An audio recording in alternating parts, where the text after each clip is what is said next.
പിതാവിനും പുത്രനും പരിശുദ്ധ റൂഹായിക്കും സ്തുതി ആദിമുതൽ എന്നേക്കും ആമീൻ. കർത്താവിൽ പ്രിയപ്പെട്ടവരെ, റിയൽ വേ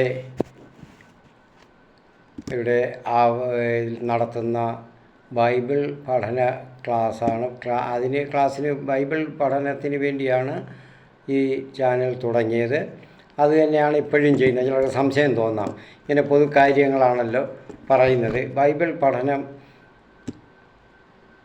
പഠനത്തിനുള്ളത് ഇങ്ങനെയാണോ എന്നൊക്കെ ചോദിച്ചേക്കാം. ചിലർക്ക് കാരണം അറിവില്ലായിരിക്കും അതിനെപ്പറ്റി. കർത്താവ് ജീവിച്ചത് ഒരു മനുഷ്യൻ്റെ സമഗ്രമായ മോചനത്തിന് വേണ്ടിയാണ് കർത്താവ് ജീവിതത്തിൽ പ്രവർത്തിച്ചത്. ഇപ്പോഴും അങ്ങനെ തന്നെയാണ്.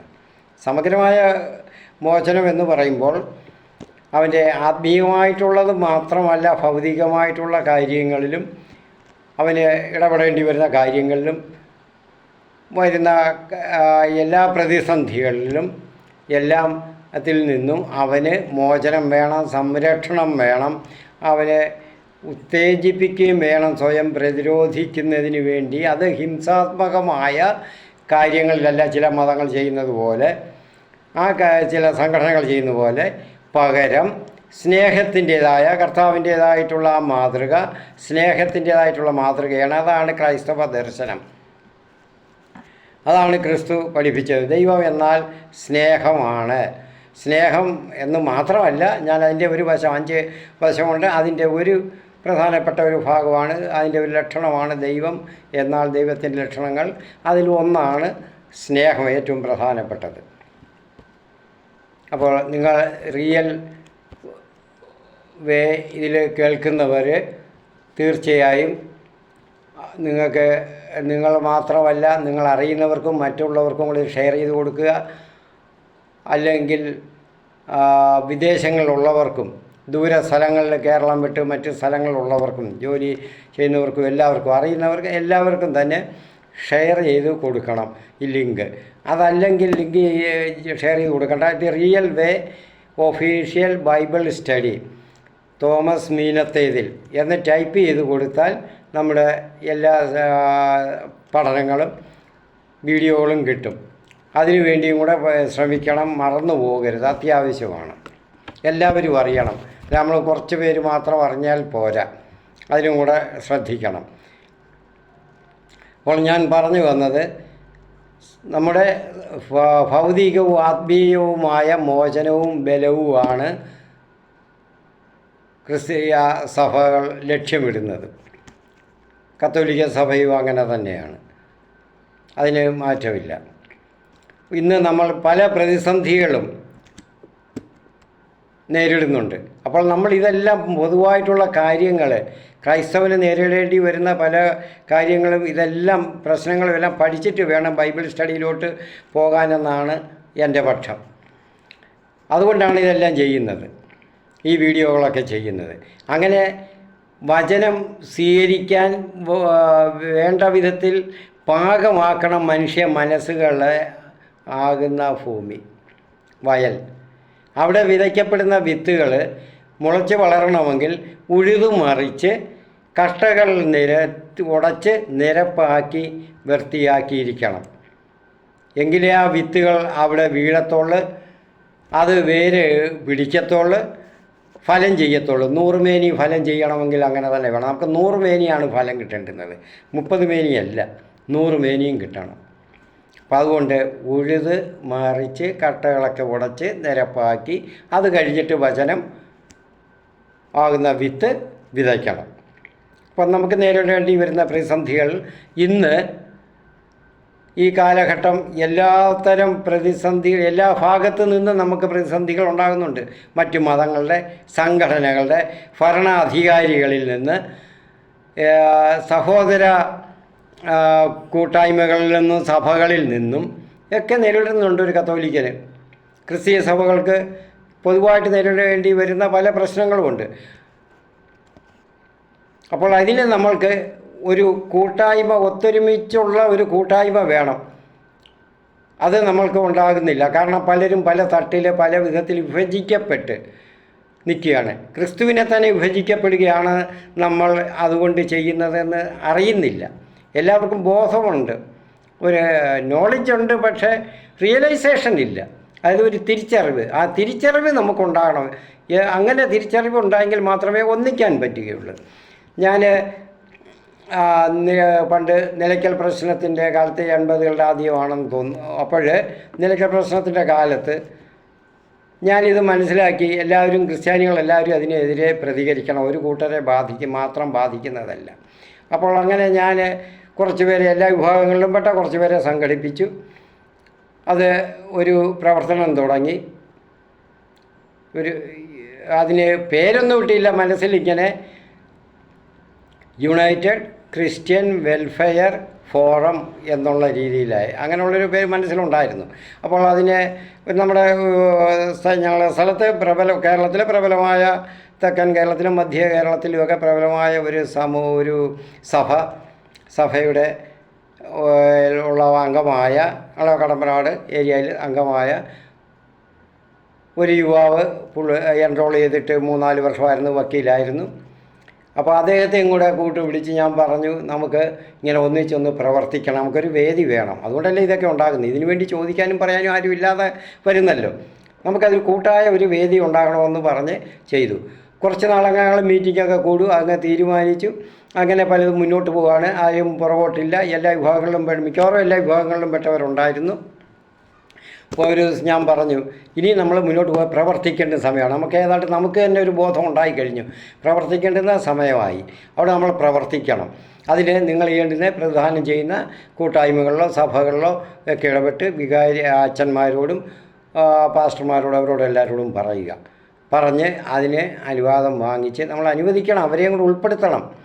അപ്പോൾ ഇവിടെ ഒരു സഭയുടെ ഒരു രീതിയിൽ കൊണ്ട് അവരുടെയൊക്കെ അനുവാദം വേണം, ആശീർവാദം വേണമെങ്കിൽ അത് ഒരു ഫ്ലറിഷാകാൻ, തഴച്ച് വളരുന്നതിന്, എല്ലായിടത്തും പ്രചരിപ്പിക്കുന്നതിന് പറ്റിയുള്ള വ്യാപിപ്പിക്കുന്നതിന് സാധിക്കുകയുള്ളൂ സംഘടന. അപ്പോൾ അങ്ങനെ പറഞ്ഞു. അപ്പോൾ പിന്നെയും വന്നു ഒരിക്കൽ കൂടി രണ്ടാമത്തെ ആഴ്ചയിൽ വന്നപ്പോൾ വക്കീൽ എന്നോട് പറഞ്ഞു, വളരെ ദുഃഖകരമായിട്ട്, പുള്ളിയും മ്ലാനവദനായിരുന്നു. പുള്ളി പറഞ്ഞു, സാറേ, എനിക്കിത് മുന്നോട്ട് പോകാൻ പറ്റുന്നില്ല, എനിക്ക് തീവ്രമായ ആഗ്രഹമുണ്ട്, പക്ഷേ ഞങ്ങളുടെ വികാരി അച്ഛൻ ഞങ്ങളെ എതിർക്കുന്നു. അത് കാരണം എന്താ? അപ്പോൾ എന്നോട് രഹസ്യമായിട്ട് വിളിച്ചിട്ട് പറഞ്ഞു, അത് കാര്യം ഇന്നതാണ്, ആരാണ് ഇതിൻ്റെ മുന്നിൽ പ്രവർത്തിക്കുന്നത്. അപ്പം പുള്ളി പറഞ്ഞു, ഞങ്ങൾ ആരെയും തീരുമാനിച്ചിട്ടില്ല, ഞാൻ അത് എല്ലാവരോടുമായിട്ട് പറഞ്ഞിങ്ങനെ ഓർഗനൈസ് ചെയ്ത് വരികയായിരുന്നു. അപ്പോൾ എൻ്റെ മനസ്സിൽ എല്ലാവരും ഓടി കിടന്ന് ഓർഗനൈസ് ചെയ്യണം കേരളം മുഴുവനും. എനിക്ക് ചില പ്ലാറ്റ്ഫോമുകളുണ്ട്, അവിടെ എല്ലാം സാമൂഹ്യ പ്രവർത്തനമുണ്ട് കത്തോലിക്ക സഭയുടെ. ആ കൂട്ടത്തിൽ അപ്പോൾ എല്ലാവരെയും പരിചയപ്പെടുന്നുണ്ട്, എല്ലാ റീത്തുകളിലും പരിചയമുണ്ട്. അപ്പോൾ ആ കൂട്ടത്തിൽ ഇതെല്ലാം കൂടെ ചേർത്ത് അതിനെ ഒന്ന് ഓർഗനൈസ് ചെയ്തെടുക്കണം. കാരണം ക്രിസ്ത്യാനികൾക്കില്ലാതെയാണ് ഒരു സർവീസ് സൊസൈറ്റി, മറ്റ് സമുദായങ്ങൾക്കെല്ലാം ഉണ്ട്, ക്രിസ്ത്യാനികൾക്ക് വേണം പൊതുവായിട്ട്. അപ്പോൾ അതായിരുന്നു. അപ്പോൾ ആരെയും ഒന്നും തിരഞ്ഞെടുത്തില്ല, ഭാരവാഹികളെയൊന്നും, അത് കഴിവുള്ളവരെ തിരഞ്ഞെടുക്കണം എന്നുള്ളതായിരുന്നു.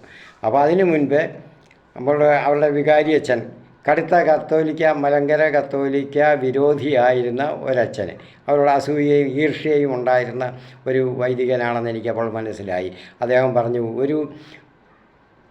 ഞാൻ മലങ്കര കത്തോലിക്കനാണ്, റീത്ത് അന്ന് അങ്ങനെയൊന്നും പറയത്തില്ല, റീത്തുകാരനാണെന്നേ പറയത്തുള്ളൂ. റീത്ത്, അതാണോ?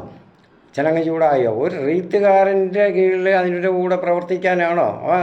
അയാളുണ്ടാക്കുന്ന ഒരു സംഘടനയിൽ പ്രവർത്തിക്കാനാണോ? അതിന് നമുക്ക് പറ്റത്തില്ല. നമുക്കതന്നെ അത് മോശമാണ്, അത് പറ്റത്തില്ല. പക്ഷേ അദ്ദേഹത്തെ കില്ലതനെ ഏൽപ്പിക്കാനായിരുന്നു കാരണം കൂടുതൽ. എനിക്ക് അങ്ങനെ ഒരു കാര്യങ്ങളും അങ്ങനെ പ്രത്യേകിച്ച് ഞാൻ ചെയ്യുന്ന കത്തോലിക്ക സഭയുടെ സാമൂഹ്യ പ്രസ്ഥാനത്തിൽ പ്രവർത്തിക്കുമ്പോൾ ഇതിൻ്റെ കൂടെ മറ്റൊന്നും എല്ലാത്തിലും കൂടെ ഒന്നും നേതൃത്വം കൊടുക്കുക, അതിൻ്റെ നേതാവായിട്ടിരിക്കാൻ പറ്റത്തില്ല അധികാര സ്ഥാനത്ത് എന്നുള്ളതാണ് എൻ്റെ പക്ഷം.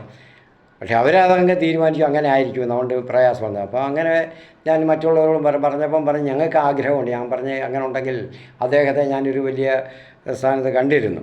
അപ്പോൾ അത് പറ്റത്തില്ലെങ്കിൽ അദ്ദേഹം സങ്കടത്തോടു കൂടിയാണ് പറയുന്നത്. ഞങ്ങൾ പലപ്പോഴും പറയുകയും ചെയ്യും ആയിരുന്നു അപ്പോഴൊക്കെ. പിന്നീടും കാണും. ഈ അടുത്ത കുറേ കാലങ്ങൾക്ക് മുൻപ് ഞാൻ കണ്ടിരുന്നു, ഇപ്പോഴും ഉണ്ടാകുമെന്ന് തോന്നുന്നു. അപ്പോൾ അത് വലിയ സ്നേഹമാണ്. അപ്പോൾ ഞാൻ പറഞ്ഞെന്നാൽ പിന്നെ വേണ്ട, ഞാനും അങ്ങ് മനസ്സ് മടിച്ചു. ഇങ്ങനെ ആരെങ്കിലുമൊക്കെ എതിർത്ത് ഇങ്ങനെ വരുമ്പോൾ പെട്ടെന്ന് അങ്ങ് മടിക്കും. ഒരു സ്വഭാവം അന്നുമുണ്ട്, ഇപ്പോഴും ഉണ്ട്. പലപ്പോഴും ഞാൻ എല്ലാം കളഞ്ഞത് അങ്ങനെയാണ്. അപ്പോൾ ഞാൻ പറഞ്ഞത് നമുക്കൊരു വേദി ഉണ്ടാകണം, ഒരു ഐക്യവേദി ഇനിയും ഉണ്ടാകണം. എല്ലാ വിഭാഗങ്ങളുമായിട്ട് ചേർന്ന് മറ്റുള്ളവരെ കുറ്റം പറയാതെയും അവരെ ചെളിവാരി എറിയാതെയും. പലതിലും പല അഭിപ്രായങ്ങളും കാണും, നമുക്ക് ഒന്നിനോടൊന്ന് യോജിക്കാൻ പറ്റാത്ത രീതിയിൽ കാണും.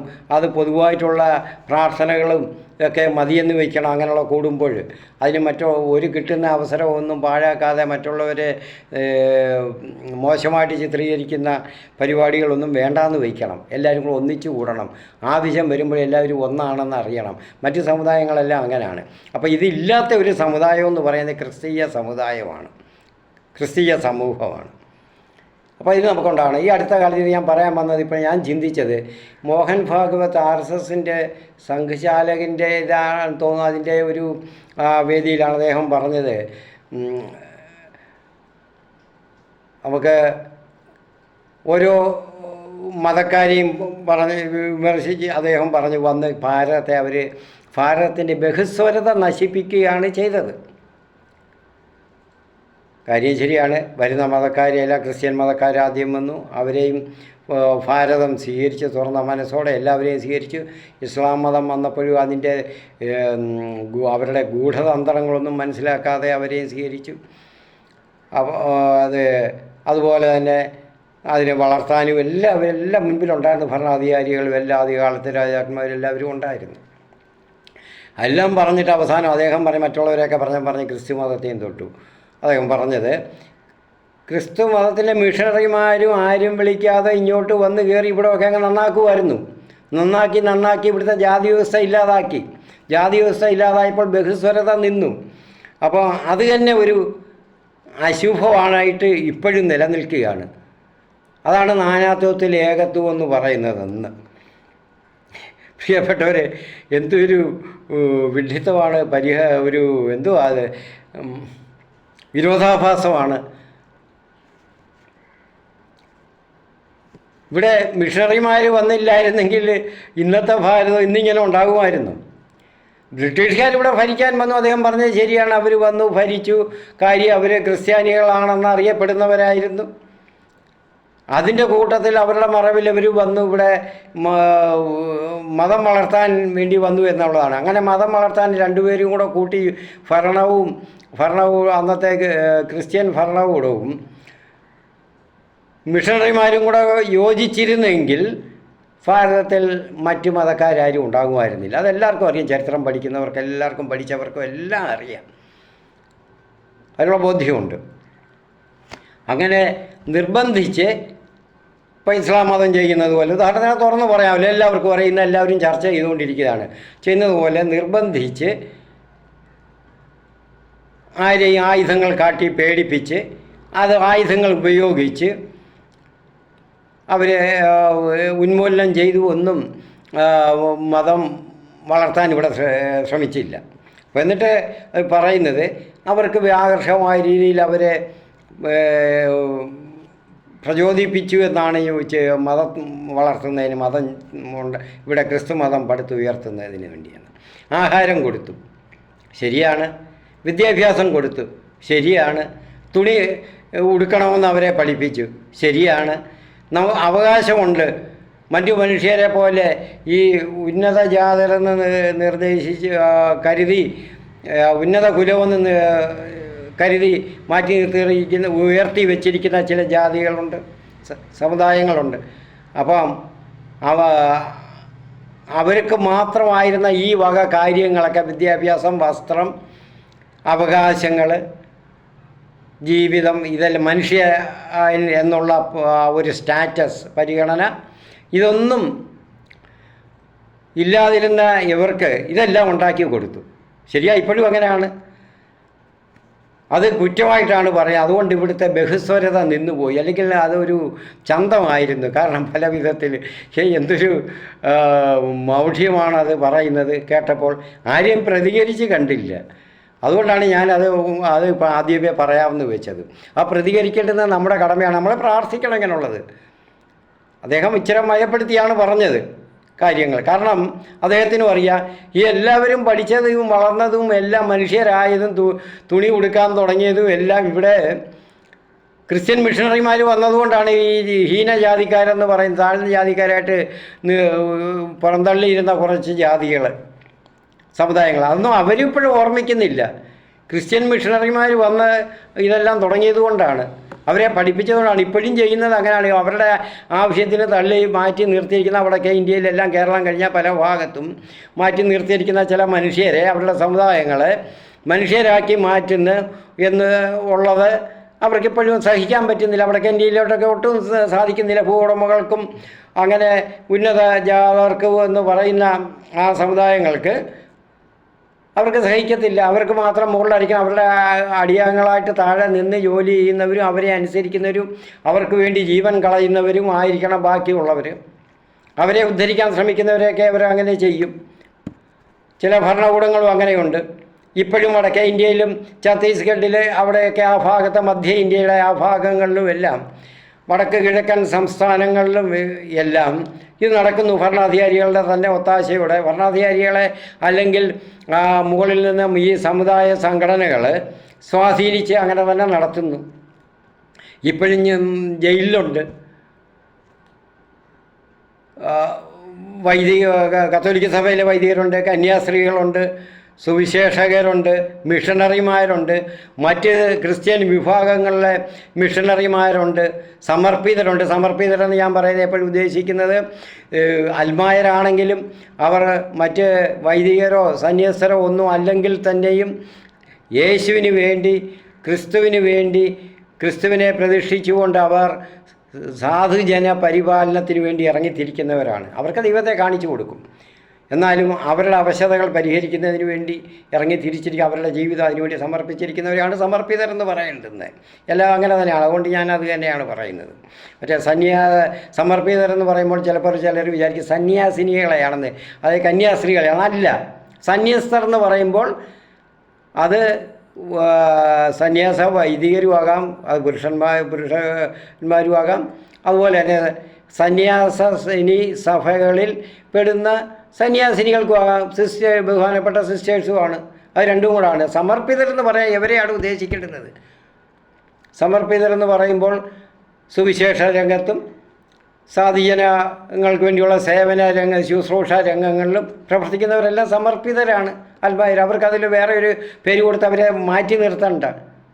അവരെല്ലാം എല്ലാം ഒപ്പമുള്ള പരിഗണനയാണ്, സ്റ്റാറ്റസ് തന്നെയാണ് വേണ്ടിയത് അവർക്കും. അതുകൊണ്ട് നമ്മൾ തന്നെ പറഞ്ഞവരെ അവർക്കുള്ള ആ സ്റ്റാറ്റസ് കുറയ്ക്കണ്ട, അതുതന്നെയാണ്. അപ്പോൾ അങ്ങനെയുള്ള ഇവരെല്ലാം ഇപ്പോഴും ജയിലിൽ കിടക്കുന്നവരുണ്ട്. പെന്തിക്കോസ് വിഭാഗങ്ങളിലുള്ളവരുണ്ട്, മറ്റ് സഭാ വിഭാഗങ്ങളിലുള്ളവരൊക്കെ ജയിലിൽ കിടക്കുന്നുണ്ട്. വിചാരണ ഇല്ലാതെ കിടക്കുന്നവരുണ്ട്, അവരെ അവിടെ ഇട്ട് പീഡിപ്പിക്കുന്നുണ്ട്. അപ്പോൾ അത് നമ്മുടെ ഇന്ത്യയിൽ നടക്കുന്ന കാര്യങ്ങളാണ്, സംഭവങ്ങളാണ്. എത്ര പേരെ വധിക്കപ്പെട്ടു. സ്റ്റാൻ സ്വാമിയെ, കത്തോലിക്ക ജെസ്യൂട്ട് വൈദികനായിരുന്നു, ഈശോ സഭാംഗം, സന്യാസ സഭാംഗം. സാധുക്കൾക്ക് വേണ്ടി ഒന്നുമില്ലാത്തവർക്ക്, നിരാലംബരും നിരാശ്രയരും ആയ പരിത്യക്തരുമായ ജനങ്ങൾക്ക് വേണ്ടി അവരുടെ സാമൂഹ്യമായ അവശതകൾ പരിഹരിക്കുന്നതിന് വേണ്ടി പരിശ്രമിച്ചു. അല്ലെ, അവരുടെ മതപരിവർത്തനം ഒന്നും ചെയ്തിട്ടൊന്നുമല്ല. ചിലർ വരുന്നെങ്കിൽ ചെയ്യുക, അത് അവർക്ക് മതകാര്യങ്ങൾ നിർവഹിച്ചു കൊടുക്കുക, അവർക്ക് ആഗ്രഹമുണ്ടെങ്കിൽ. അത് നമ്മളിവിടെ പറയുമ്പോൾ മതേതര രാഷ്ട്രമാണ് ഭരണഘടന അനുശാസിച്ചിട്ടുണ്ട്. അവനവൻ്റെ വിശ്വാസം വളർത്തുകയും വിശ്വസിക്കുകയും പ്രഘോഷിക്കുകയും പഠിപ്പിക്കുകയും ചെയ്യുന്നതിനുള്ള അവകാശം ഭരണഘടന നിക്ഷിപ്തമാണ്. കാരണം ഒരു ആധുനിക ഭരണഘടനയാണ്, സാമൂഹ്യ ഭരണഘടന നിലവിലുള്ള എല്ലാ രാജ്യങ്ങളിലും ഇത് തന്നെയാണ് അവസ്ഥ. അല്ല, ഇന്ത്യയിൽ മാത്രമല്ല. ഇവിടുന്ന് അതുകൊണ്ടാണ് ഹിന്ദു സന്യാസിമാരെയൊക്കെ വിദേശങ്ങളിൽ ക്രിസ്ത്യൻ രാഷ്ട്രങ്ങളിൽ പോയി പ്രവർത്തിക്കുന്നത്. അവിടെ പ്രവർത്തിച്ച് അവിടുന്ന് ധനം കൊണ്ടുവന്ന് ഇവിടെ ചെയ്യുന്നത്. ഞാൻ ചോദിക്കട്ടെ, ഇവരൊക്കെ ചെയ്തത് ഈ കുറ്റമാണെങ്കിൽ എങ്ങനെയാണ് വിദേശത്ത് പോയി പണം കൊണ്ടുവരുന്ന ഹൈന്ദവ സന്യാസികൾ എന്താ ചെയ്യുന്നു? ആർക്ക് വേണ്ടി പ്രവർത്തിക്കുന്നു? ആർക്കും വേണ്ടി പ്രവർത്തിച്ചായിട്ട് തോന്നുന്നില്ല. കാരണം അവർക്ക് ആ ദർശനം കിട്ടിയിട്ടില്ല. സ്വന്തം കാര്യം നോക്കുന്നതിനും വേണ്ടിയാണ്. അതിന് കുറച്ച് ആളുകളെ സ്വന്തമായിട്ട് കൂട്ടണം, അതിനു വേണ്ടിയാണ്. ആ കൂട്ടിൽ നിൽക്കുന്നവരാണ് ഇതുപോലെ അക്രമങ്ങളുമൊക്കെ ഉണ്ടാക്കുന്നത്. അപ്പോൾ അവിടെ ക്രിസ്ത്യൻ രാഷ്ട്രങ്ങളിലുള്ള ഭരണാധികാരികളോ സമൂഹത്തിലുള്ളവരോ ആരും അതിനെ എതിർക്കുന്നില്ല. കാരണം എന്താ? അത് അവരുടെ കാര്യം. അവിടെ അതാണ് മതേതരത്വം, അതാണ് മതസ്വാതന്ത്ര്യം ഉള്ളത്. ചിലർ മതം സ്വീകരിക്കുന്നുണ്ട് അവിടങ്ങളിൽ. അങ്ങനെ സ്വീകരിക്കുമ്പോൾ അവരെ ആരും കുറ്റപ്പെടുത്തുകയും അവരെ ബഹിഷ്കരിക്കുകയും ചെയ്യുന്നില്ല. ഇവിടെ ഇങ്ങനെ വരുമ്പോൾ നമുക്ക് പ്രവർത്തിക്കാൻ ഒരു ഐക്യവേദി ഉണ്ടാകുന്നില്ല. കാരണം അതുണ്ടെങ്കിൽ പറ്റും, നമ്മുടെ ഇതിനു വേണ്ടി പ്രതികരിക്കാൻ പറ്റും, പ്രതിഷേധിക്കാൻ പറ്റും. നമ്മൾ സാധാരണ ഇപ്പോൾ നാളെ എന്തെല്ലാം പ്രശ്നങ്ങൾ ക്രിസ്ത്യാനികൾ കൂടെ നേരിട്ടു. വിഴിഞ്ഞത്തെ പ്രശ്നം നേരിട്ടു. അത് ദളിത്യൻകാരുടെയാണെന്ന് കൊണ്ട് ബാക്കിയുള്ളവർ മാറിയെന്നാൽ പറ്റത്തില്ല. അവർക്ക് പരാതിയുണ്ട് ഇപ്പോഴും അങ്ങനെയാണെന്ന്. ഇവിടെ നമ്മുടെ പിതാക്കന്മാർക്ക് നേരിട്ട് സിറോ മലബാറിയത്തിലെ പിതാക്കന്മാർക്ക് മലമ്പ്രദേശങ്ങളിൽ ജീവിക്കുന്നവരുടെ കാര്യം, കുടിയേറ്റ കർഷകരുടെ കാര്യങ്ങൾ അങ്ങനെ കേൾക്കേണ്ടി വന്നു. ചീത്തവിളിയും വരെ കേൾക്കേണ്ടി വന്നു. ഭരണാധികാരികളിൽ നിന്ന് തന്നെ ഉണ്ടായി അസഭ്യവർഷം. പിന്നെ ചില മയമായിട്ട് പറയും, നിങ്ങൾക്ക് മതം നോക്കിയാൽ പോരെ, പള്ളിയും കാര്യങ്ങൾ ആത്മീയ കാര്യങ്ങൾ നോക്കിയാൽ മതിയല്ലോ, ഭൗതിക കാര്യങ്ങൾ നോക്കാൻ ഞങ്ങൾ ഭരണാധികാരി അതിങ്ങനെയാണ് ഞങ്ങൾ ചെയ്യുന്നത്. ഇഷ്ടം പോലെ ദ്രോഹപ്രവർത്തികൾ. പ്രിയപ്പെട്ടവരെ, ഞാൻ പറയുന്നത് മതകാര്യങ്ങൾ മാത്രം നോക്കാനല്ല അവർ. മതമെന്ന് പറയുമ്പോൾ ഒരു മതവിശ്വാസിയുടെ അവൻ്റെ ഭൗതിക കാര്യങ്ങളും കൂടെ നോക്കണം. അതാണ് കാര്യം. അതുകൊണ്ടാണ് ആദ്യകാലത്ത് അവർക്ക് ഭക്ഷണം കൊടുത്തത്. അല്ല മതം അങ്ങോട്ട് പറഞ്ഞ് അവരെ അടിച്ചേൽപ്പിച്ച് മതം മാറ്റാൻ വേണ്ടിയല്ല. ജനങ്ങൾ അവരുടെ അവശത, ഭക്ഷണമില്ലാത്തതാണെങ്കിൽ ഭക്ഷണം കൊടുക്കണം, വസ്ത്രമില്ലാത്തതാണെങ്കിൽ വസ്ത്രം കൊടുക്കണം, ചികിത്സ കിട്ടാത്തിടത്താണെങ്കിൽ ചികിത്സ ഉണ്ടാക്കണം, ചികിത്സ കിട്ടണം. അവർക്ക് സൗഖ്യമാണ് ആവശ്യമെങ്കിൽ അത് വേണം. സാമൂഹികമായ സന്തുലിതാവസ്ഥ നിലനിർത്താനാണെങ്കിൽ അധപതിച്ച് കിടക്കുന്ന അവർക്ക് സാമൂഹികമായ സന്തുലിത അവസ്ഥ കിട്ടാൻ വേണ്ടി അവരെ ആ പടിയിൽ നിന്ന് ഉയർത്തണം. ഇതൊക്കെയാണ് ക്രിസ്തുവിൻ്റെ പ്രവർത്തനം. ക്രിസ്തു ദർശനം ഇതാണ്. ഞങ്ങളുടെ പിതാക്കന്മാരൊക്കെ ചെയ്യുന്നത് അതാണ് ചെയ്തത്. മിഷണറിമാർ ചെയ്തതും ഇപ്പോൾ ചെയ്യുന്നതും ചെയ്തുകൊണ്ടിരിക്കുന്നത് അതാണ്.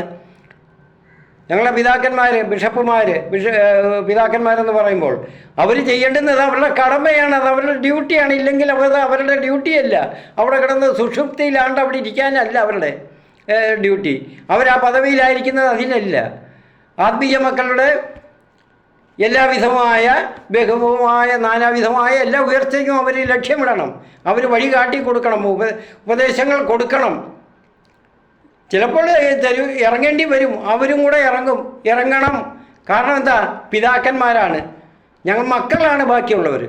മക്കളുടെ കാര്യങ്ങളിൽ അവരുടെ അധപതന സ്ഥിതിയിൽ പിതാക്കന്മാർക്ക് ദുഃഖമില്ലയോ? നിങ്ങൾ പിതാക്കന്മാരെയും മിഷണറിമാരെയും വൈദികരെയും സന്യാസരെയൊക്കെ ചീത്ത വിളിക്കുമ്പോൾ, അവരെ ആക്ഷേപിക്കുമ്പോൾ, നിർദാക്ഷിണ്യം അവരെ പുലഭ്യം പറയുമ്പോഴൊക്കെ അവരുടെ മനസ്സ് വേദനിക്കുമ്പോൾ മക്കളായ ഞങ്ങൾക്ക് വേദനയില്ലേ? നമ്മുടെ വേദന എന്താ? നമ്മൾ പ്രകടിപ്പിക്കാൻ നമുക്ക് അവസരമുണ്ട്, പക്ഷേ നമ്മളത് ചെയ്യുന്നില്ല. എല്ലാ ക്രിസ്തീയ വിഭാഗങ്ങൾക്കും അതിൻ്റെ അവസരമുണ്ട്. എത്രയോ പാസ്റ്റർമാർ പ്രസംഗിക്കാൻ പോയിട്ടുള്ള ഉപദേശിമാർ, എത്രയോ പേര് വടക്കേ ഇന്ത്യയിൽ ജയിലിൽ കിടക്കുന്നുണ്ട്, കൊല്ലപ്പെട്ടിട്ടുള്ളവരുണ്ട്. ആരാ പ്രതിഷേധിക്കുന്നത് ഇവിടെ? പൊതുവിൽ എല്ലാവരും കൂടെ ഒരു ഐക്യവേദി ഉണ്ടാക്കണം. നമുക്കൊരു ഐക്യവേദി വേണം. അതിൽ വേണം നമ്മൾ പ്രതികാരം ചെയ്യുകയല്ല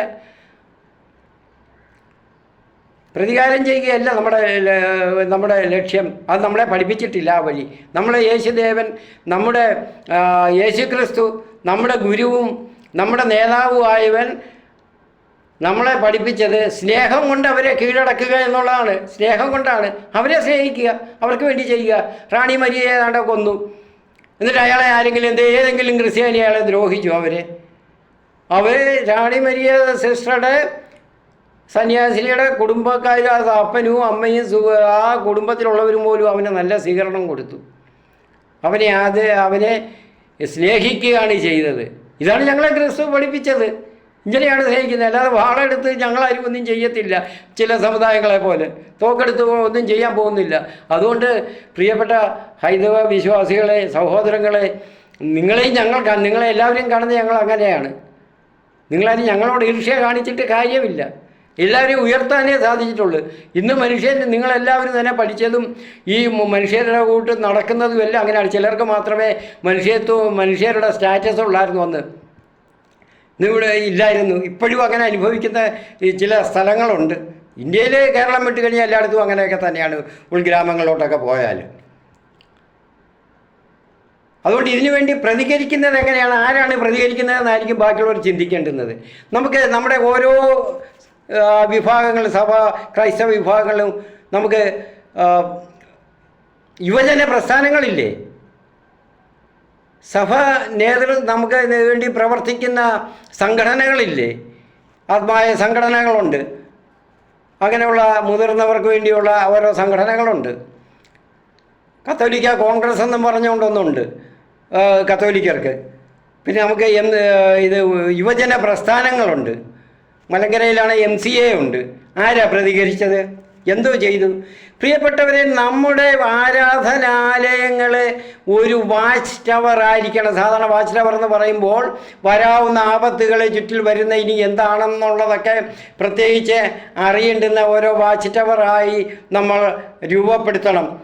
അവിടെയാണ് സ്ട്രാറ്റജിക് ഗ്രീൻ റൂം അവിടെ ഉണ്ടാക്കണം. എന്തുവാണ് എന്ന് പറഞ്ഞാൽ നമ്മുടെ വാച്ച് ടവർ എന്തുവാ അറിയുന്നതും കഴിയല്ല. അവിടെ നമ്മൾ നേതൃത്വത്തെ ധരിപ്പിച്ച് അവിടെ നമ്മളത് ചർച്ച ചെയ്ത് അതിന് പരിഹാരം ഉണ്ടാക്കണം. എന്താണ് പരിഹാരം? സ്ട്രാറ്റജിക്ക് എന്ന് ഞാൻ പറഞ്ഞത്. സ്ട്രാറ്റജിക്ക് ഗ്രീൻ റൂം എന്ന് ഞാൻ പറഞ്ഞത് എന്തുവാ? അത് തയ്യാറെടുപ്പാണ് അവിടെ അല്ലാതെ വേറൊന്നുമില്ല. ഇതിനെ നേരിടുന്നത് എങ്ങനെയാ? പ്രാർത്ഥന കൊണ്ട്, പ്രാർത്ഥനയും പരിത്യാഗവും കൊണ്ടാണ്. അതിൻ്റെ കൂടെ നമ്മൾ പ്രതികരിക്കണം, പ്രതിഷേധിക്കുകയല്ല, പ്രതികരിക്കണം. എങ്ങനെയാണ് പ്രതികരിക്കേണ്ടത്? നമ്മുടെ പ്രാർത്ഥന കൊണ്ട്. പണ്ട് ഞാൻ പഠിക്കുന്ന കാലത്ത് കോളേജിൽ ഞങ്ങളെ പൊളിറ്റിക്സ് പ്രൊഫസർ ഒരിക്കൽ പറഞ്ഞു, കുരിശ് യുദ്ധം. ക്രിസ്ത്യൻ രാഷ്ട്രങ്ങളെല്ലാം പിടിച്ചെടുത്തിട്ട് ഓട്ടോമൻ സാമ്രാജ്യത്തിന് വേണ്ടി പിടിച്ചെടുത്തിട്ട് തുർക്കിയുടെ നേതൃത്വത്തിൽ പിടിച്ചെടുത്ത് അവരുടേതാക്കി മാറ്റി. എന്നിട്ട് ക്രിസ്ത്യാനികളുടെ പലായനം ചെയ്യുകയാണ് രാജാക്കന്മാരുമൊക്കെ. അപ്പോൾ അത് തിരിച്ചു പിടിക്കാൻ വേണ്ടി അവർ കുരിശ് പതാകയാക്കി അവർ യുദ്ധം ചെയ്തു. എന്നിട്ട് അതിനെ ആക്ഷേപിക്കുകയായിരുന്നു ആ പ്രൊഫസർ. മുസ്ലിം ആയിരുന്നു അയാൾ, പ്രൊഫസർ. അയാളെന്ന് പറഞ്ഞുകൂടാ, അദ്ദേഹം. അപ്പോൾ ഇത് വർഷങ്ങൾക്ക്, ഒരുപാട് ദശകങ്ങൾക്ക് മുൻപാണുള്ള കാര്യമാണല്ലോ. അപ്പോൾ അദ്ദേഹം പറഞ്ഞു, അപ്പോൾ അങ്ങനെ ഒരുപാട് ഹീനമായിട്ട് കുരിശ് യുദ്ധത്തെ പറ്റി പറഞ്ഞു. കുരിശ് യുദ്ധം ചെയ്ത ഇതാണ്, നമ്മളെ ആട്ടി ഓടിച്ച് എല്ലാവരെയും കൊന്നൊടുക്കി ഉന്മൂലനം ചെയ്ത് ഓരോ രാജ്യങ്ങളായിട്ട് യൂറോപ്പിൽ പിടിച്ചെടുക്കുകയായിരുന്നു.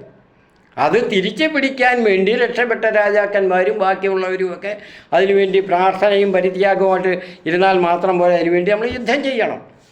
അതായിരുന്നു അദ്ദേഹം പറഞ്ഞിട്ട് കേട്ട്. കുറച്ച് കഴിഞ്ഞപ്പോഴാണ് അദ്ദേഹം എൻ്റെ മുഖത്തൊന്ന് നോക്കി. ഞാൻ വലിയ ആളായതുകൊണ്ടല്ല, എനിക്ക് വല്ലായ്മയുണ്ട്. അപ്പോൾ അവർക്കറിയാം, പൊതുവേ ഞാൻ പഠിക്കുന്ന കാലത്തും ആവുന്ന വിധത്തിൽ ഞാൻ ആ ക്രിസ്ത്യൻ വളർച്ചയ്ക്ക് വേണ്ടി ഞാനത് ചെയ്യുമായിരുന്നു. നമ്മുടെ തത്വത്തിന് വേണ്ടി, മറ്റുള്ള സാമ്പത്തിക കാര്യങ്ങളല്ല ഞാൻ പറയാം, നമ്മുടെ ബൈബിൾ പഠനത്തിന് വേണ്ടി, നമ്മൾ ആരാണെന്നുള്ള ബോധം, ലക്ഷ്യബോധം ഉണ്ടാക്കാൻ വേണ്ടി ഞാൻ ചെയ്യുമായിരുന്നു.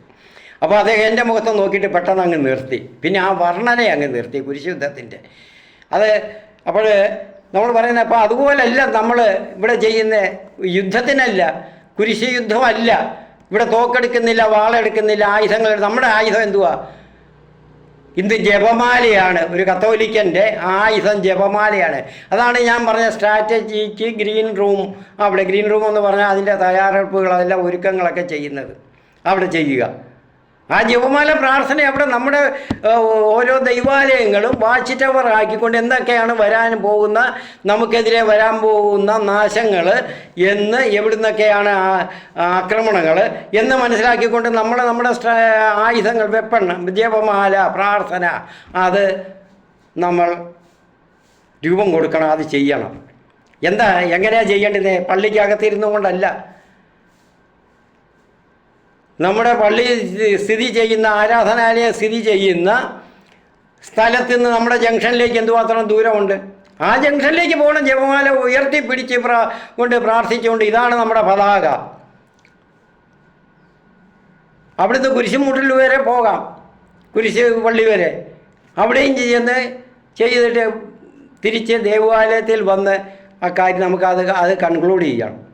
എന്താ ഈ യുവജന പ്രസ്ഥാനങ്ങൾക്കുള്ള പണി? നമ്മുടെ വൈദികർ അനുവദിച്ചില്ലെങ്കിൽ ഇതിന് നിങ്ങൾ ഉണർത്തണം. യുവജന പ്രസ്ഥാനങ്ങൾ മുന്നോട്ട് വരണം. ബാക്കി മുതിർന്നവരുടെ പ്രസ്ഥാനങ്ങളൊക്കെ ഉണ്ട്, സംഘടനകളൊക്കെ ഉണ്ട്. ഞാൻ അവർ കൂടണം. അവരെ യുവജനങ്ങൾ ചെന്ന് വേണം ഉണർത്താൻ. ഇതിൽ കൂടണം, നമുക്കിത് ആവശ്യമാണെന്ന്. അല്ലെങ്കിൽ ഒരുപാട് ഇതിൻ്റെ ഭവിഷ്യത്തുകൾ നിങ്ങൾ അനുഭവിക്കേണ്ടി വരും ഇനിയും അടുത്ത തലമുറ. എല്ലാ ഭാഗത്തു നിന്നും എല്ലാ വിധത്തിലും ഉള്ള ആക്രമണം ഉണ്ടായിക്കൊണ്ടിരിക്കുകയാണ്. മനസ്സിലാക്കണം. നമ്മുടെ സ്കൂളുകൾ, കോളേജുകളിൽ ഒന്ന് നടന്ന് അവിടെ നിസ്കാരം വേണം കോളേജിൽ. അതിന് അടുത്തത് സ്കൂളുകൾ ഇപ്പം വന്ന 2 ദിവസമായി കേൾക്കുന്നു. ഒരു സ്കൂളിൽ ചെന്ന് ആ കുട്ടികളെ രക്ഷകർത്താക്കളും കൂടെ ചെന്നാണ് പറഞ്ഞിരിക്കുന്നത്. അപ്പം നോക്കിക്കോണേ, അവരുടെ ഒരു എന്തോ പറയുന്നതിന് അവർക്ക് തിരിച്ചറിവില്ലാതല്ല, അവർ തിരിച്ചറിവോടുകൂടിയാണ്. ഇതിൻ്റെ ഒരു ഹിഡൻ അജണ്ട അവർക്കുണ്ട്. അത് വെച്ചുകൊണ്ടാണ് അവിടെ നിസ്കരിക്കാൻ, അത് സ്ത്രീകളെ പെൺകുട്ടികൾക്ക് നിസ്കരിക്കുന്നതിന് വീടുകളിൽ ചെയ്യുക. അവർ പള്ളികളിൽ കയറ്റത്തില്ല. അവരുടെ പള്ളി നമ്മൾ പറയരുത്, അവർക്ക് മോസ്ക്. പള്ളി എന്ന് പറയുന്നത് ക്രിസ്ത്യൻസിൻ്റെ ഐഡൻറ്റിറ്റിയാണ്. അത് നമുക്കുള്ള ആരാധനാലയത്തിൻ്റെ ഐഡൻറ്റിറ്റി. അത് വേറൊരാൾക്ക് വിട്ടുകൊടുക്കരുത്. അവരിപ്പം പരക്കെ ഉപയോഗിക്കുന്നത് എന്തിനെന്ന് പറഞ്ഞാൽ നമ്മളെ ഇല്ലാതാക്കുക എന്നുള്ളതാണ്. എല്ലാ വിധത്തിലും ഓരോ വിധത്തിലാണ്. അതിനൊരു സ്ട്രാറ്റജിയാണ് അവരുടെ. ആ യുദ്ധതന്ത്രമാണ് നമുക്കെതിരെയുള്ളത്. അത് മനസ്സിലാക്കണം നമ്മൾ വിശ്വാസികൾ. അത് ഞാൻ ഇതൊക്കെ പറയുമ്പോൾ തോന്നും മുസ്ലിങ്ങളെല്ലാം മോശക്കാരാണോ? നല്ല 90% നല്ല മനുഷ്യരാണ്. അതിലൊരു 60% നമ്മൾ ക്രിസ്ത്യാനികൾ ഇപ്പോൾ പ്രവർത്തിക്കുന്നതിനേക്കാളും നല്ലതുപോലെ മനുഷ്യത്വപരമായിട്ട് ഈ ജാതി മതങ്ങൾ ഒന്നും നോക്കാതെ അവർ പ്രവർത്തിക്കുന്നവരാണ്, ജീവിക്കുന്നവരാണ്. എല്ലാവരെയും പ്രോത്സാഹിപ്പിച്ചുകൊണ്ട്, എല്ലാവർക്കും നന്മ ചെയ്തുകൊണ്ട് നല്ല മനുഷ്യരുണ്ട്. ക്രിസ്ത്യാനികളിൽ അത്രയും വരുമെന്ന് എനിക്ക് തോന്നുന്നില്ല. അങ്ങനെയുള്ളവരുണ്ട്. പക്ഷേ ഈ ഒരു 10% വരുന്ന, ബാക്കി 10% വരുന്നവരാണ് ഈ ദോഷവശങ്ങളെല്ലാം ചിന്തിച്ച് മറ്റുള്ളവരെ ഇതാക്കുന്നത്. ഇതെങ്ങനെ വന്നു ചരിത്രപരമായിട്ട്, ഇവർക്ക് സാംസ്കാരികപരമായിട്ട് പാരമ്പര്യമായിട്ട് ഇവർക്ക് ഇങ്ങനെ വന്നു എന്നുള്ളത് അടുത്ത വീഡിയോയിൽ ഞാൻ പറയാം. കാരണം നമ്മുടെ സമയം അതിക്രമിക്കുന്നത് കാരണം അരമണിക്കൂറൊക്കെ വെറുതെ ഇരുന്ന് കേൾക്കുന്നതിന് ചിലപ്പം പ്രയാസമായിരിക്കും. അത് വന്നെന്ന് അടുത്ത വീഡിയോയിൽ ഞാൻ പറയാം. അതിൻ്റെ സാംസ്കാരികവും സാമൂഹികമായിട്ടുള്ള പശ്ചാത്തലം എന്തായിരുന്നു, എങ്ങനെയാണ് ഇവരുടെ മനസ്സുകൾ ഇങ്ങനെ രൂപപ്പെട്ടു വന്നത് എന്ന് അടുത്ത വീഡിയോയിൽ ഞാൻ പറയാം. അപ്പോൾ നമ്മൾ ഇങ്ങനെയൊക്കെ ഓരോരും തുടങ്ങിക്കഴിഞ്ഞാൽ അതിൻ്റെ ഭവിഷ്യത്ത് പറയാമല്ലോ. അവർക്ക് പ്രാർത്ഥിക്കാൻ, അവരുടെ പ്രാർത്ഥനയ്ക്ക് നമ്മൾ സ്ഥലം കൊടുത്തു കഴിഞ്ഞാൽ പിന്നെ അവരുടെ ഇതായിട്ട് അത് മാറും. പിന്നെ അടുത്തത് അവർക്കത് പ്രയർ ആയിട്ട്, അതായത് ഒരു മസ്ജിദായിട്ട് മാറ്റണം, അവിടെ പണിയേണ്ടി വരും. അങ്ങനെയൊക്കെയുള്ള തന്ത്രമൊക്കെ ഉണ്ടെന്നാണ് പറയുന്നത്. അങ്ങനെയൊക്കെ ഉണ്ടായിരിക്കും എന്നല്ല, ഉണ്ട്, പലയിടത്തും പറഞ്ഞ് കേട്ടിട്ടുണ്ട്. അപ്പോൾ അതിനൊന്നും വിട്ടുകൊടുക്കരുത്. നമ്മുടെ സ്ഥാപനങ്ങൾ, നമ്മുടെ അഭിവന്ധ്യ പിതാക്കന്മാരും നമ്മുടെ ശ്രേഷ്ഠര വൈദികരും അത് മനസ്സിലായിരിക്കണം. നമ്മുടെ സ്ഥാപനങ്ങൾ, കോളേജുകളിലും സ്കൂളുകളും ഹോസ്റ്റലുകളും ഉണ്ടെങ്കിൽ അതിനു വേണ്ടി ഒരിക്കലും അവിടെ അനുവദിക്കേണ്ടത് ആവശ്യമില്ല. ഭരണഘടന വിരുദ്ധം തന്നെയാണത്. അനുശാസിക്കുന്നില്ല ഭരണഘടന. അവരുടെ ആരാധനാലയത്തിൽ അവർ കയറ്റാത്തവരെ നമ്മൾ കയറ്റി ഇവിടെ നടത്തണമെന്ന് പറഞ്ഞതിൽ മൗഢ്യം എന്താണ്? അത് എന്തൊരു വിഡ്ഢിത്തമാണ്, വിരോധാഭാസമല്ലേ? അതുകൊണ്ട് അതിനെ അനുവദിക്കരുത്, നിൽക്കരുത്. ചിലരെ അനുവദിച്ചിട്ടുണ്ടെന്ന് കേട്ടു, വെള്ളിയാഴ്ചകൾ അനുവദിക്കുക. എന്തൊരു വിഡ്ഢിത്തമാണ്! ഇവിടെ അറബികൾ പോലും പറയുന്നില്ല. ഞങ്ങൾ വെള്ളിയാഴ്ച, ഞാൻ അവിടെ കുറച്ച് മാസങ്ങളെ ഞാൻ ജോലി ചെയ്തോളൂ സൗദിയിൽ. അവരുടെ വലിയ കേന്ദ്രമാണല്ലോ, വിശുദ്ധ നാടാണല്ലോ, അവിടെ നിന്നാണല്ലോ ഉദ്ഭവം. അവിടെ നിന്ന് ജോലി ചെയ്തപ്പോൾ ഇപ്പം ഞാൻ 1800ഓളം ജോലിക്കാരുള്ള 2 ഷിഫ്റ്റും ഉള്ളത്. ഞാനപ്പോൾ ഈ നോയമ്പ് കാലത്ത്, അവരുടെ റംസാൻ കാലത്ത് ഞാൻ ആരാധനയ്ക്ക് മുസ്ലിങ്ങളായിട്ടുള്ളവരെ ഒന്ന് വിട്ടു. വണ്ടി കൊണ്ടുപോകാൻ പറഞ്ഞ് ഡ്രൈവർ എടുത്ത് അവരെ കൊണ്ടുപോയി എവിടെ പ്രയർ ഹാൾ ഉള്ളതെന്ന് വെച്ചാൽ അവിടെ കൊണ്ടുപോകാൻ പറഞ്ഞു, അവരുടെ മസ്ജിദിൽ. തിരിച്ച് വന്നപ്പോഴത്തേക്ക് അതിൻ്റെ ഉടമസ്ഥകൾ ഞങ്ങൾ തിരിച്ച് വന്നിട്ട് വിളിച്ച് പറഞ്ഞ്, എന്നെയും കൂടെ മറ്റുള്ള മാനേജർമാരെയൊക്കെ വിളിച്ച് പറഞ്ഞു, നിങ്ങളെന്തുകൊണ്ട് വിട്ടു, അത് ഇന്നതാ കാര്യമെന്ന് വിശദീകരിച്ച് ഞാൻ. അപ്പോൾ പറഞ്ഞു, നിങ്ങൾക്ക് മതം എന്തോ അറിയാം, മതത്തെപ്പറ്റി അറിയാമോ? അവർക്ക് അവരുടെ ക്വാർട്ടേഴ്സ് ഉണ്ട്, അവർക്ക് അവിടെ ജോലി തൊഴിലാളികളുടെ ക്യാമ്പ് അവിടെ ഹൗസുണ്ട്. അവിടെ പോയി അവർ ആഹാരത്തിന് പോകുമ്പോൾ അവിടെ പോയി ചെന്ന് അവർ നിസ്കരിക്കും. അവർക്ക് ആ ഇൻ്റർവെൽ സമയത്ത്, അല്ലെങ്കിൽ വൈകിട്ട് ജോലി ഷിഫ്റ്റ് കഴിഞ്ഞ് പോകുമ്പോൾ നിസ്കരിക്കും. നിങ്ങളെ വിട്ടുകൊണ്ട് അവരുടെ ഇത്രയും പേരുടെ ശമ്പളം, 1000-500 പേരുടെ ശമ്പളം നിങ്ങളെല്ലാവരും കൂടെ, ഞങ്ങൾ 6-7 പേര് ഞങ്ങൾ ഒക്കണം. ആ നമ്മളത് പിടിക്കും. ഞാൻ പറഞ്ഞ് അത് ഞങ്ങൾക്ക് അറിഞ്ഞുകൂടാതെ. നിങ്ങൾക്ക് മതം അറിഞ്ഞുകൂടാ, നിങ്ങൾക്ക് മതം എന്ന് പറഞ്ഞു. എന്താ അറബികൾ അങ്ങനെ പറയുന്നത്? അപ്പോൾ അവിടെ ചിലവാക്കാത്തത് ഇവിടെ ചിലവാക്കണം. നമ്മുടെ മുകളിൽ, നമ്മുടെ തലയിൽ നമ്മളിവിടെ നടുവ് കുനിച്ച് കൊടുക്കുക. ഉള്ള കാര്യമാണ് ഞാൻ പറയുന്നത്, ഞങ്ങൾ അനുഭവിച്ച കാര്യമാണ്. അപ്പോൾ ഇവിടെ ഉള്ളവരെന്തിനാണ് അനുവദിക്കുന്നത്? എവിടെയെങ്കിലും ഏതെങ്കിലും സ്ഥാപനാധികാരികൾ, ക്രിസ്ത്യൻ സ്ഥാപനാധികാരികൾ, കത്തോലിക്ക സ്ഥാപനാധികാരികൾ ഇങ്ങനെയുള്ള കാര്യങ്ങൾക്ക് വേണ്ടി വെള്ളിയാഴ്ചയ്ക്കും വേണ്ടിയൊക്കെ അനുവദിച്ചിട്ടുണ്ടെങ്കിൽ അത് തീർത്തും നിർത്തണം, അത് നിർത്തലാക്കണം. ഹോസ്റ്റലുകളിലായാലും നിർത്തലാക്കണം. അവരെ എവിടെയെങ്കിലും അവർക്ക് ഇൻ്റർവെൽ സമയം കിട്ടുമ്പോൾ അനുവദിക്കുന്ന സമയത്ത് അവരുടെ മസ്ജിദിൽ പോയിക്കോട്ടെ, അതിനാരും വിലക്കത്തില്ലല്ലോ. അവിടെ പ്രാർത്ഥിക്കട്ടെ, അല്ലെങ്കിൽ അവരുടെ വീടുകളിൽ പോകുന്ന സമയത്ത് അവർ പ്രാർത്ഥിക്കട്ടെ. അതങ്ങനെ അവരുടെ നിസ്കാരങ്ങൾ ആ കൃത്യസമയത്ത് ചെയ്യണമെന്നുണ്ടെങ്കിൽ അങ്ങനെയാണ്. അല്ലെങ്കിൽ വീടുകളിൽ പോയി ഞങ്ങളുടെ ആ അദ്ദേഹം സൗദി പ്രാദേശിക ഭരണ തലപ്പത്ത് ഉള്ള പ്രാദേശിക ഭരണ തലപ്പത്തുള്ള ആളും കൂടാണ്. അപ്പോൾ അദ്ദേഹം പറഞ്ഞു നിങ്ങൾക്ക് മതം അറിഞ്ഞുകൂടാ, അവർക്ക് അവരുടെ വീടുകളിൽ പോയി അവരുടെ ക്യാമ്പിൽ പോയി അവർക്ക് നിസ്കരിക്കാം. ഇപ്പോഴല്ല, ജോലിയും കഴിഞ്ഞിട്ട്. ജോലി സമയത്താണെങ്കിൽ അതിന് നിങ്ങൾ പരിഹാരം ചെയ്യേണ്ടി വരും അവരെ വിട്ടാൽ. അപ്പോൾ ഇതൊക്കെയാണ് മതത്തിൻ്റെ കാര്യം അറിയാൻ വയ്യാതെ നമ്മുടെ വൈദികരും നമ്മുടെ കന്യാസ്ത്രീകളും ഈ സ്ഥാപനങ്ങൾ നടത്തുന്നവരും നമ്മുടെ അഭിവന്ദ്യരായ പിതാക്കന്മാരും ഒക്കെ ഇങ്ങനെ അനുവദിച്ച് എവിടെയെങ്കിലും കൊടുത്തിട്ടുണ്ടെങ്കിൽ നിർത്തണം. അങ്ങനെ എവിടെയെങ്കിലും ഒരിടത്ത് അനുവദിച്ചുകൊണ്ടല്ലേ ഇങ്ങനെയൊക്കെ വരുന്നത്. അവരുടെ സ്ഥാപനങ്ങളിൽ അവർ അനുവദിക്കുന്നുണ്ടോ? മറ്റുള്ളവർക്ക് വേണ്ടി ഒരു പ്രയർ റൂമായിട്ട് മാറ്റുന്നുണ്ടോ? ഇല്ലല്ലോ, അവർ ചെയ്യത്തില്ല. അതുകൊണ്ട് പ്രിയപ്പെട്ടവരെ, സമയം ഓവറായി. ഇതിൽ കൂടുതൽ സമയം നിങ്ങൾ കേട്ടുകൊണ്ടിരിക്കാൻ ചിലവഴിക്കുന്നില്ല, ചില പ്രയാസമായിരിക്കും. ഞാൻ അടുത്ത വീഡിയോയിൽ ഇതിൻ്റെ തുടർച്ചയായിട്ട് അടുത്ത വീഡിയോ ഉണ്ടായിരിക്കും. അപ്പോൾ ഇതിനെ വരുന്ന മതങ്ങൾ മാത്രമല്ല, മതമല്ലാത്ത പേരിൽ പാർട്ടിയാണ് എന്ന് പറഞ്ഞുകൊണ്ട് മതത്തിൻ്റെ രീതിയിൽ പ്രവർത്തിക്കുന്നവരുണ്ട്, നമ്മളെ ദ്രോഹിക്കുന്നവരുണ്ട്, ക്രിസ്ത്യാനികളെ. അപ്പോൾ അവർക്ക് വേണ്ടിയും കൂടെ അടുത്തായിട്ട് ചേർത്തായിരിക്കണം അടുത്ത വീഡിയോ ഞാൻ ഉടൻ തന്നെ പറ്റുമെങ്കിൽ നാളെയോ ഇന്നോ ചെയ്യുമായിരിക്കും. അപ്പോൾ ശ്രദ്ധിക്കുമല്ലോ. The real way official Bible study Thomas മീനത്തതിൽ എന്ന് ടൈപ്പ് ചെയ്താൽ ഇത് കിട്ടും. മറ്റുള്ളവർക്കും ഇത് നിങ്ങൾ പറഞ്ഞു കൊടുക്കണം, ചെയ്യിക്കണം. നമ്മൾ വിദേശത്തുള്ളവർക്കും അയച്ചു കൊടുക്കണം. എല്ലാവരും പഠിക്കണം, മനസ്സിലാക്കണം. അപ്പോൾ ഇതിൻ്റെ പുറകെ നമ്മൾ വചന വിത്ത് വിതയ്ക്കാൻ പാകവിധത്തിൽ എല്ലാം ഉഴുതും മറിച്ചെല്ലാം കഴിയുമ്പോൾ 3-4 വീഡിയോകളും കൂടെ കഴിയുമ്പോൾ 3 വീഡിയോകൾ കഴിയുമ്പോൾ അതിന് പാകമാകും വചന ക്ലാസ്സുകൾ തുടങ്ങുന്നതായിരിക്കും. നമുക്ക് കൺക്ലൂഡ് ചെയ്യാം. പിതാവും പുത്രനും പരിശുദ്ധാത്മാവും നമ്മളെ ഇത് ഗ്രഹിക്കുന്നതിന് ഇത് ശ്രവിക്കുന്ന എല്ലാവരെയും അനുഗ്രഹിക്കട്ടെ. നമ്മുടെ ഹൃദയങ്ങൾ തുറക്കപ്പെടട്ടെ. നമ്മുടെ ബോധതലങ്ങളിൽ ഇത് സ്ഥാനം പിടിക്കട്ടെ എന്ന് ഞാൻ പ്രാർത്ഥിക്കുന്നു. ആമീൻ. ഹല്ലേലൂയ, ഹല്ലേലൂയ, ഹല്ലേലൂയ.